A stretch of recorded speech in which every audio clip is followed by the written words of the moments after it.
So in this video, I'll start on discrete time Markov chains.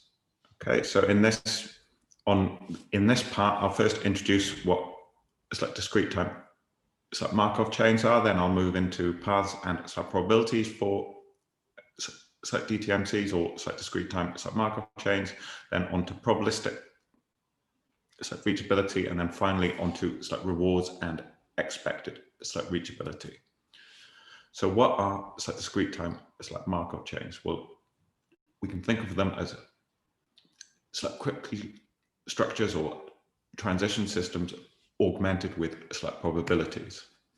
So the states, these represent the possible configurations of the system being modeled, labeled by atomic propositions. So these are properties that hold in these states, and then our transitions model the evolution of the system state. And here it's in discrete time steps. And probabilities are the likelihood of making certain transitions between states. And this is, since we're in a discrete time model, these are given by, and we have a finite number of states, these are given by discrete probability distributions.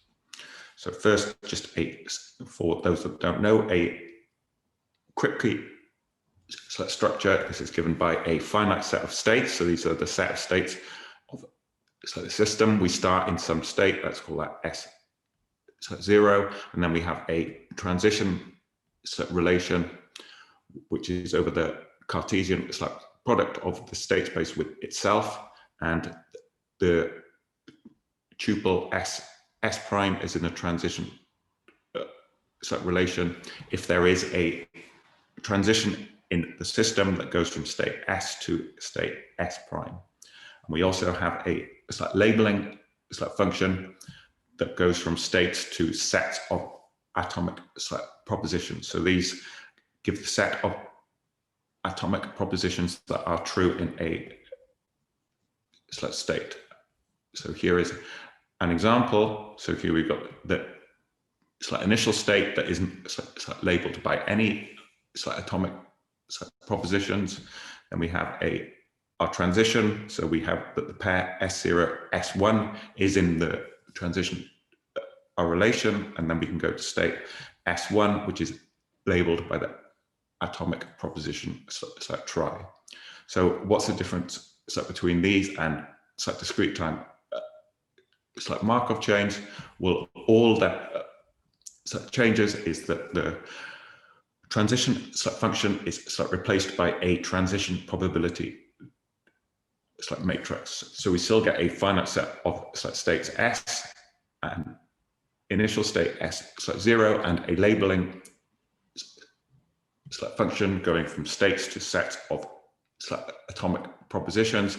But now we have a transition probability matrix, which given any pair of our states returns a probability value. So that's a real number between 0 and 1. And this gives the probability that there is of making a transition between the pair of states. And the one requirement is for any state S, if we sum over all of the states in S, then the probabilities sum up to 1. So this means that we require the total probability of making a transition from any state in our DTMC is 1.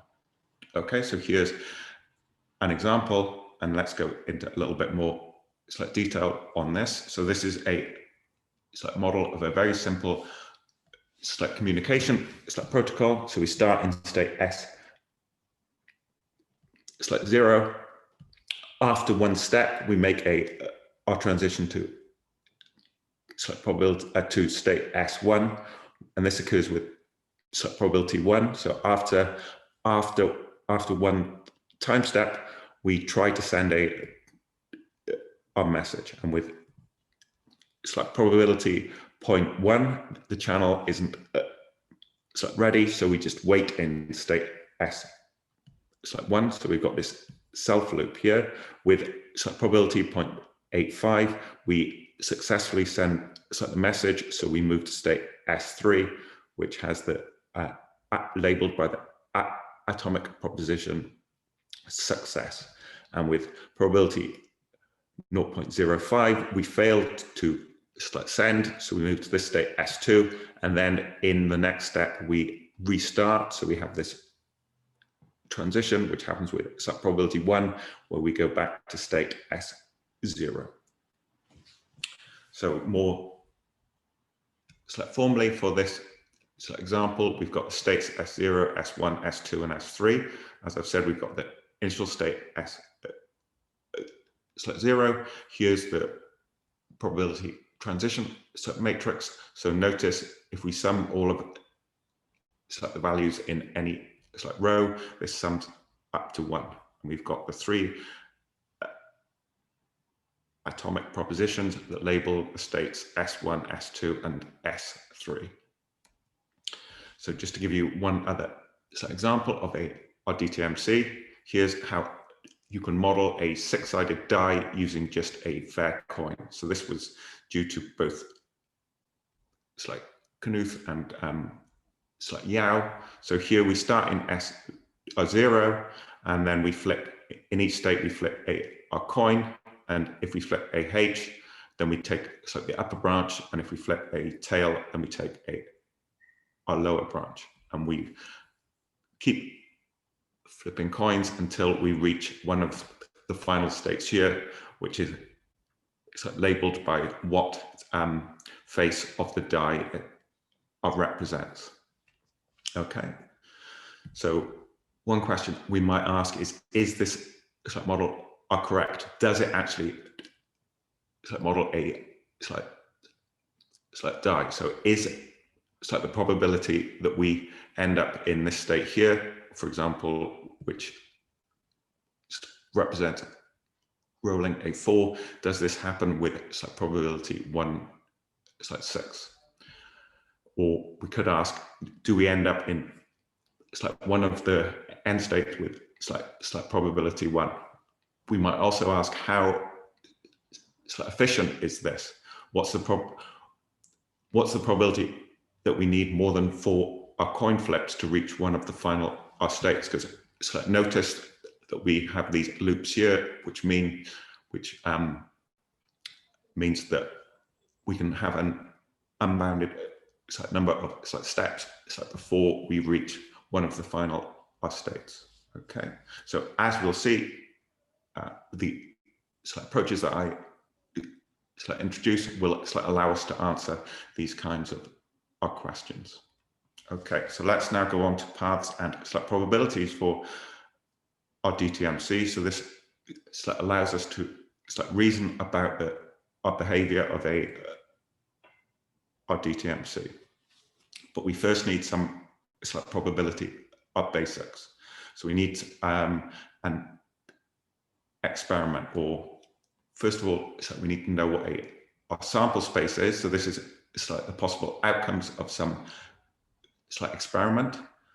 And we also need what is an event. So this is a subset of our sample space. And then we also need the probability of an event. So this is the degree of certainty that a given event will occur. So let's give a very simple example. Say that we toss 2 coins. Well, what's the sample space? Well, that's the possible outcomes of the coins. So they could both be heads. The first could be a head, and the second a tail. The first a tail, and the second a head, or both of them tails. And one event is at least one head. Okay, and what's the probability of this? Well, here there's probability 1/2 is that there is precisely one head, and then there's also the case where there are 2 heads. So that overall we've got probability that there's at least one head is 3/4.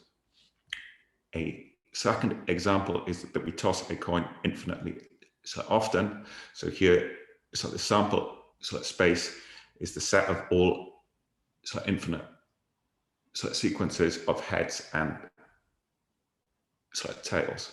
And one such event is that we get a head in the first 3 throws. So what are the probability? Well, either we get it the first time, or we first throw a tail and then we throw a head, or we throw a tail, then a tail and a head. And so overall, we get that the probability is 7/8. So more generally, we get a probability space. So we've got a sample space sigma. So this is an arbitrary non-empty set. And then the event set sigma is a family of subsets of the sample space such that it's closed under complementation. So if some set A is in the set, then the complement is also in the family of subsets, is also closed under countable union. And finally, it contains the empty set. So notice, since it contains the empty set and it's closed under complementation, then the sample space itself is also in this family of subsets. Now these elements, these elements in sigma, these are called the measurable sets, and sigma is called a sigma algebra on the sample space. And then finally, the probability measure is a function that goes from the event set to 0, 1, such that the probability for the sample space is 1, and for any disjoint family of measurable sets, then the probability of their union is the sum of the probabilities. Okay, so let's give one simple example before we go back to the DTMCs. So let's consider the sample space, which is the set of natural numbers. The event set could be either the whole set, the empty set, the odd natural numbers, the even ones, and the whole set itself. So if you look, we can see that this is closed under complementation and obviously countable union, and it also contains the empty set. Then we could define the probability measure that gives probability a half for odd, a probability a half for even. They'll give probability 0 for the empty set and probability 1 for the whole set. So now let's go back to our DTMCs. So what is our sample space going to be here? So here it's going to be the paths or the executions of our DTMC. So a path represents one possible behavior or execution of our system. So formally, it's an infinite sequence of states, such that for any pair of states in the sequence, there has to be a transition between the two states. So that means that the probability that I can go from Si to Si plus 1 is greater than 0 for all I. So let's give an example execution for our simple communication protocol that I introduced earlier. Well, we first start, so there's a transition that goes from state S0 to state S1. Then we wait, so this is this self loop here. So there's a transition from S1 to S1. Then we fail, so then there's our transition from S1 to S2. Then we retry, so we go back from S2 to S1. Then we start again, and this time we succeed. So then we go from S1 to S3, and then we just stay in S3, taking this self loop here. Okay, so our sample space is the set of paths. So we need to define a probability space over paths. And so we need actually to have to reason about other DTMC when starting from some state S. So we actually, for any starting state S, we define a probability space over the paths starting from this state S. So intuitively, so we've got the sample space is the infinite paths starting from the state S. The events are sets of infinite paths. Now, so we start from basic events, and these are called cylinder sets. So what is our cylinder? So given some finite path, then the cylinder equals the set of all infinite paths that have this finite path as a prefix. So for example, it's the cylinder of the path which is first state S, then S1, then S2. So we have this path here, and then it's all possible infinite paths from here. So let's do this more formally. Okay, so we've got our starting state S. So we want to define the probability space. Well, the sample space. So again, these are all infinite paths starting from this state S. What's the event set? Well, this is the least sigma algebra that includes all of these cylinders. So it includes for every finite path, it includes the corresponding cylinder set. And then what's the probability measure? Well, so we just first define the probability for other cylinders, which is straightforward. It's just that the probability of a cylinder is given by multiplying the probability of each of the transitions of the finite path. So for this cylinder here, it's the probability that we make a transition from S0 to S1 multiplied by the probability that we make a transition from S1 to S2.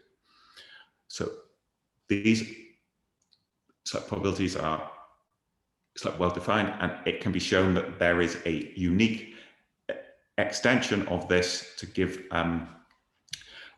a probability measure over the full event set. So let's just give an example. Okay, so here we have for our simple communication protocol, let's consider the paths where sending fails the first time. So we go from S0 to S1, and then we go to state S2. So what's the probability of this? Well, it's the probability that we go from S0 to S1, which is 1 multiplied by the probability that we go from S1 to S2, which is 0.05. So the probability of this cylinder is 0.05. So let's do a second example. So these are, let's consider the event, which are paths which eventually get to the success state, and there's no failures. So we go from S0 to S1, and then we wait a number of steps, and then eventually we make our transition to S3. So if we think about this, then these are a set of infinite paths of the form S0, then 0 or more S1s. So we take this, our transition 0 or more times, and then we end up in S3, and then we just stay in S3 indefinitely. So the what is the corresponding event? Well, this is the disjoint union of the cylinders, where we go from S0 to S1, and then are directly to S3, or we go from S0 to S1. We do this loop once, and then we go to S3, or we do the loop twice, or 3 times, etc. So therefore, what's the probability? Well, here it's like the probability of the disjoint union of these are cylinders. So since this is a probability measure, this can be turned into our sum, and then for each of these our cylinders, so we know what our probability is. It's just multiplying the probabilities that are in the finite path. So in the first case, it's 1 for this first step, and then we go straight from S1 to S3, so it's 1 times 0.85. So the second case, so we do this loop once, so it's 1 times 0.1 once, then times 0.85, or we do it twice, and so on. We can rearrange this, and we can pull out the 0.85, and we end up with this sum here, which therefore gives us it's 0.85 times 10 divided by 9, and we get that the final probability is 17 over 18. Okay, so I'll stop this video now, and in the next one, I'll go on to probabilistic reachability for our DTMCs, and rewards and expected reachability for DTMCs.